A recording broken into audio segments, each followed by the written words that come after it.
বিসমিল্লাহির রহমানির রহিম। আসসালামু আলাইকুম। সুপ্রিয় শিক্ষার্থী বন্ধুরা, কেমন আছো? তোমরা অবশ্যই ভালো আছো, আমিও ভালো আছি। প্রথমেই আমি আমার পরিচয়টা বলি। আমি মোহাম্মদ দাউদ হোসেন।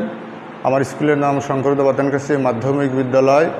স্কুলটি ঝিনাইদহ জেলার মহেশপুর থানার অন্তর্গত। সুপ্রিয় বন্ধুরা, আজকে কোভিড-19 কারণে সমস্ত পৃথিবী আজকে হাতের মুঠোয় চলে এসেছে কোভিড-19 ভাইরাসে। আর সেই কারণে তোমরা কিন্তু আজকে দীর্ঘদিন ধরে স্কুলমুখী হতে পারছো না।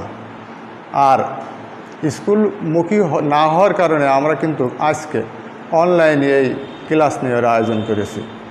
যা হোক বন্ধুরা, অনেক বাধা বিপত্তির পরেও আমাদের লেখাপড়া চালিয়ে যেতে হবে। আজকে আমি যে সাবজেক্টটা তোমাদের পড়াবো, আমি একজন আইসিটি শিক্ষক, আইসিটি বিষয়ে পড়াবো। ক্লাসটা হচ্ছে সপ্তম শ্রেণীর আইসিটি বিষয়ের দ্বিতীয় অধ্যায়ের কম্পিউটারের সংশ্লিষ্ট যন্ত্রপাতি সম্পর্কে আলোচনা করব। আজকে আমি প্রথমেই, কম্পিউটার তো একটা ব্যাপক পরিসর। প্রথম তৈরি হয়েছে কিন্তু কম্পিউটারটা গণনাকারী যন্ত্র হিসাবে। কালক্রমে, কালের গতিতে সেটা আপডেট হতে হতে আজকে আমাদের জীবনের প্রত্যেকটা অঙ্গে, প্রত্যেকটা সেক্টরে, প্রত্যেকটা কাজের সাথে কম্পিউটার কিন্তু মিশে গিয়েছে। সেহেতু সমস্ত সেক্টর কিন্তু বলা সম্ভব না। আমাদের পাঠ্য বইটি তোমরা দেখো 17 পেজে, সপ্তম শ্রেণীর 17 পৃষ্ঠায় লেখা আছে কম্পিউটারের সংশ্লিষ্ট যন্ত্রপাতি সম্পর্কে। হাতের গোড়ায় তোমাদের যদি কোনো বই থাকে, বইটা নিয়ে বসো এবং একটা কলম এবং একটা খাতা সাথে নিয়ে বসলে বেশি ভালো হয়। যেটা পাঠ্য বইতে হয়তো বা কমপ্লিটলি দেওয়া নেই, ডিটেলসভাবে দেওয়া নেই, সেটা কিন্তু তোমাদের খাতা কলমে লিখে নিতে হবে। আমি কম্পিউটারের সমস্ত যন্ত্র সম্পর্কে বললে আজকে শেষ করতে পারবো না। কিছু যন্ত্র সম্পর্কে বলবো, সেগুলো তোমাদের পাঠ্য বইতে আছে এবং ওইটাই আমি কিন্তু বর্ণনা আকারে বুঝিয়ে দেওয়ার জন্য চেষ্টা করব। সুপ্রিয় বন্ধুরা, আমি সর্বপ্রথম ইনপুট, আউটপুট এবং প্রসেসিং এই 3টা পার্ট সম্পর্কে কথা বলব। তা এইটা বলার আগে কিন্তু একটা পিকচার এখানে নিলে কেমন হয়? আমার মনে হয় একটা পিকচারের মাধ্যমে, একটা উপকরণের মাধ্যমে যদি তোমাদের একটু বুঝায়, তাহলে কিন্তু এইটা বেশি ভালো হবে। সুপ্রিয় বন্ধুরা, একটু বোর্ডমুখে খেয়াল করো। আমি একটা পিকচার আঁকাই।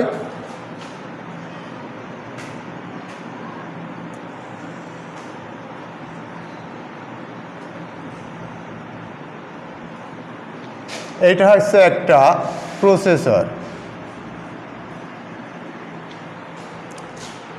একটা প্রসেসরের কাজ হচ্ছে প্রক্রিয়াকরণ করা, তথ্যকে প্রক্রিয়াকরণ করা প্রসেসরের কাজ। আমি আঁকানোর পরে আরও সুন্দর করে বলে দিচ্ছি তোমাদের।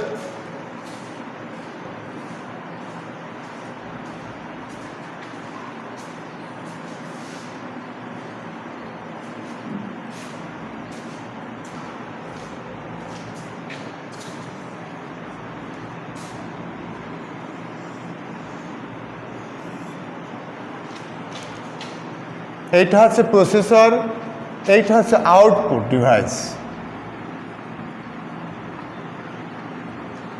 এইটা হচ্ছে ইনপুট ডিভাইস।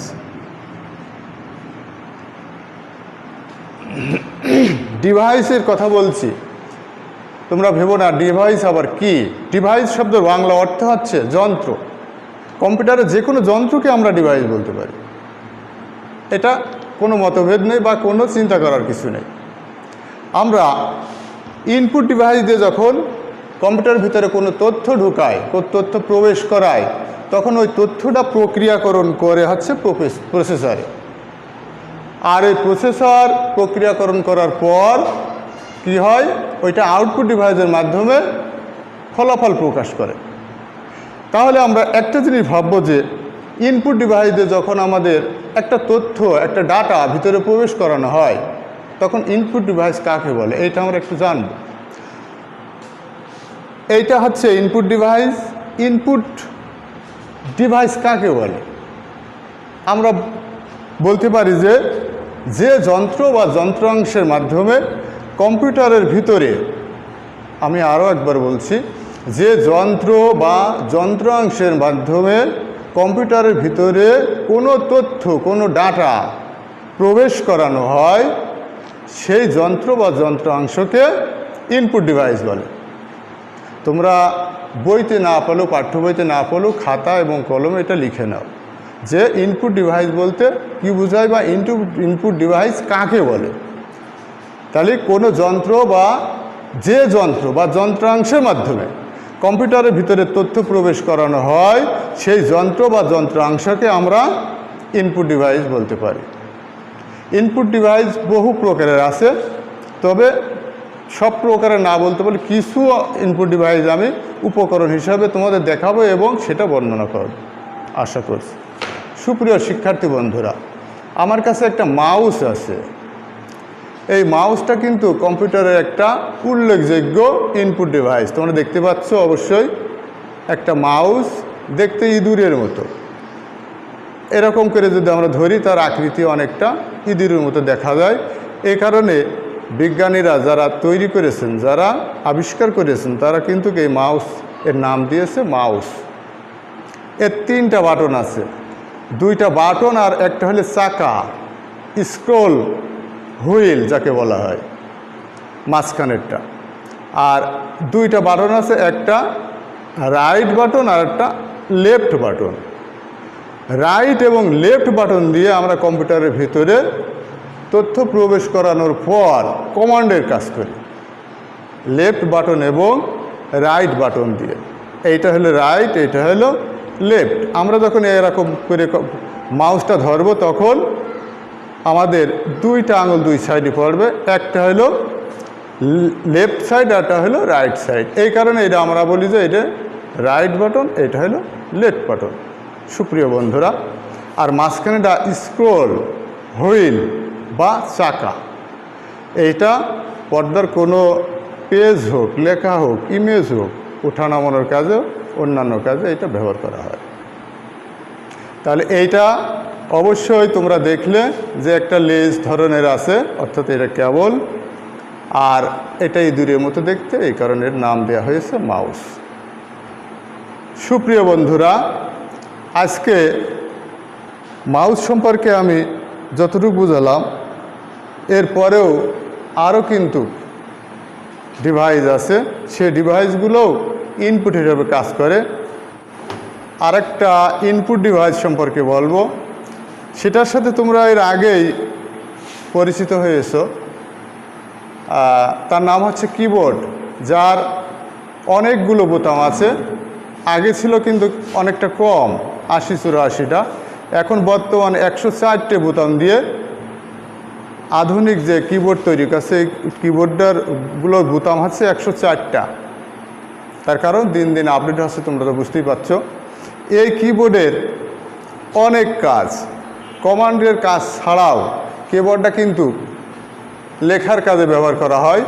আমরা দেখতে পাই যে কিবোর্ডের যে বোতামগুলো আছে, এই বোতামগুলো কিন্তু এক একটা অক্ষর বহন করে এবং এক একটা কমান্ড বহন করে।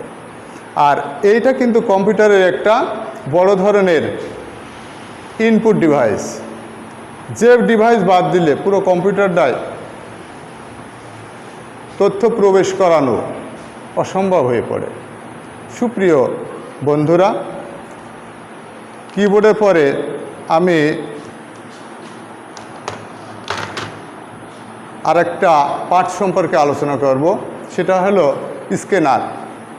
স্ক্যানারও একটা কম্পিউটারে উল্লেখযোগ্য একটা ইনপুট ডিভাইস। স্ক্যানার দিয়ে আমরা কিন্তু কম্পিউটারের ভিতরে তথ্য প্রবেশ করাই। স্ক্যানারটা কেমন?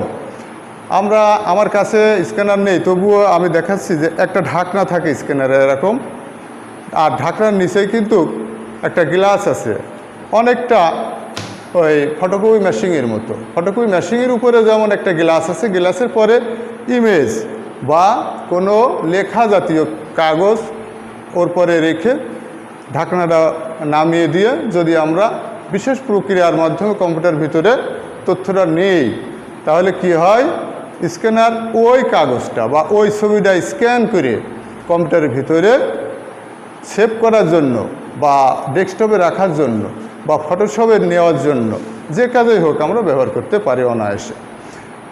সুপ্রিয় বন্ধুরা, তাহলে স্ক্যানার একটা অবশ্যই ইনপুট ডিভাইস। কেন ইনপুট ডিভাইস হচ্ছে স্ক্যানার, এইটা হয়তো তোমরা বলতে পারো।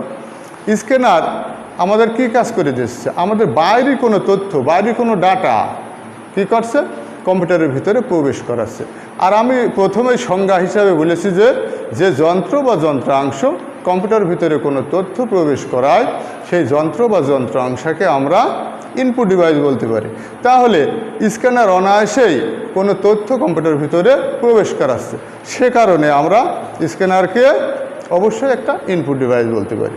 সুপ্রিয় বন্ধুরা, তারপরে আসছে প্রসেসর। আর প্রসেসরের কথা তো বলাই বাহুল্য।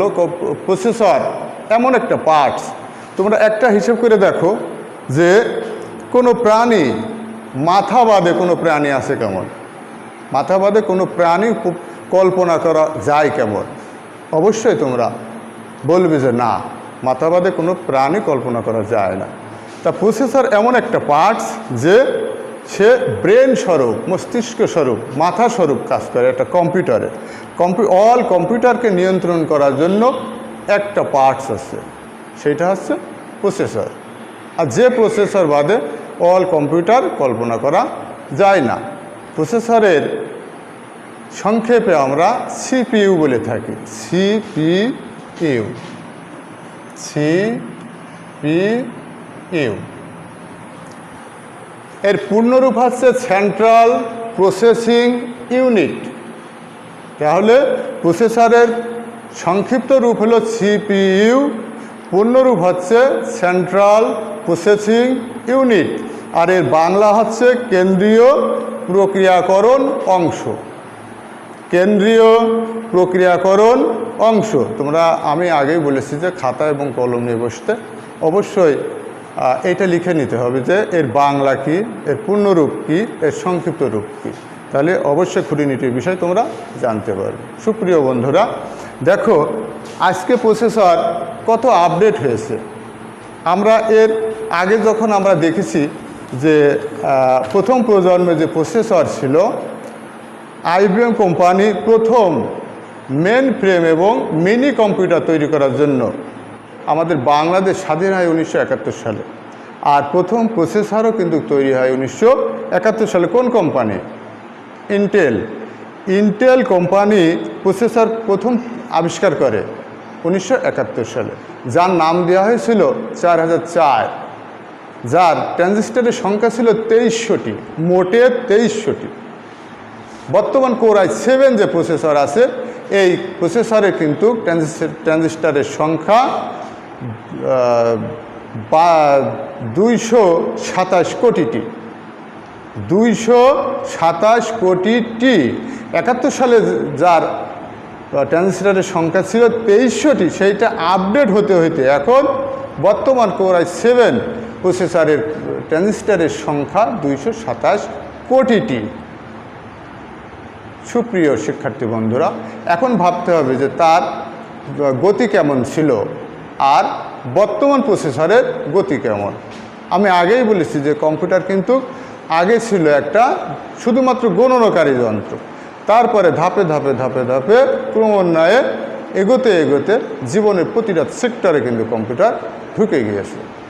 তবে হ্যাঁ, প্রতিটা কম্পিউটার পার্টসের কিন্তু একটা সফটওয়্যার আছে, আমি পরবর্তীতে সময় থাকলে অবশ্যই বলবো। সুপ্রিয় বন্ধুরা, এখন আমরা প্রসেসরের কথা তো বললাম, তারপরে আমাদের আরেকটা আছে আউটপুট ডিভাইস। আমরা বলেছি ইনপুট ডিভাইস কথা বলেছি আমি, তারপরে প্রসেসরের কথা বলেছি। এবার আমি কিন্তু আউটপুট ডিভাইসের কথা বলবো। তবে হ্যাঁ, তোমরা একটা বিষয় জেনে রেখো যে কম্পিউটারের একটা পার্টস, যার মাথার উপরে একটা নিজস্ব ফ্যান দেওয়া থাকে, কুলিং ফ্যান, সেটা হলো প্রসেসরের উপর। তার কারণ আমরা বুঝতেই পারছি যে মানুষের মাথার সাথে কিন্তু প্রসেসরের একটা মিল করা হয় যে মানুষের মাথা যখন গরম হয়, যেমন গরম হতে পারে, প্রসেসরও কিন্তু তেমন গরম হয়। আর এই গরম হওয়ার কারণে প্রসেসরের মাথার উপরে একটা কুলিং ফ্যান বসানো আছে।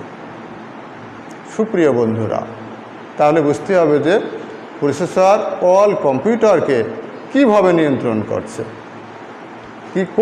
কোন যন্ত্র থেকে ইনপুট দিতে হবে, কোন যন্ত্র থেকে আউটপুট দিতে হবে, কোন কাজটা আগে প্রসেসিং করতে হবে, প্রক্রিয়াকরণ করতে হবে, বা কোনটা পরে করতে হবে, এই অল কাজটাই প্রসেসরের দায়িত্ব। সুপ্রিয় বন্ধুরা, এখন আমি আউটপুট ডিভাইস সম্পর্কে কথা বলছি, যেটা কম্পিউটারের অবশ্যই একটা গুরুত্বপূর্ণ অঙ্গ। তার কারণ আমি ইনপুট করলাম, প্রসেসিং করলাম, কোনো আউটপুট আমি পেলাম না, কোনো আউটপুটের ফলাফল আমি দেখতে পারলাম না, শুনতে পারলাম না, বা লিখিত আকারে প্রকাশ করতে পারলাম না, তাহলে তো আমার কোনো ফলাফলই বুঝতে পারলাম না, দেখতে পারলাম না, শুনতে পারলাম না, বা লেখা আকারে পেলাম না, আমার কোনো লাভই হলো না। এই কারণে কম্পিউটার আউটপুটও একটা গুরুত্বপূর্ণ ডিভাইস, আউটপুটের যে ডিভাইসগুলো আছে। তারপরে তার ভিতরে প্রথমে আমি বলবো যে আউটপুট ডিভাইসের ভিতরে আমি প্রিন্টারের কথা উল্লেখ করব।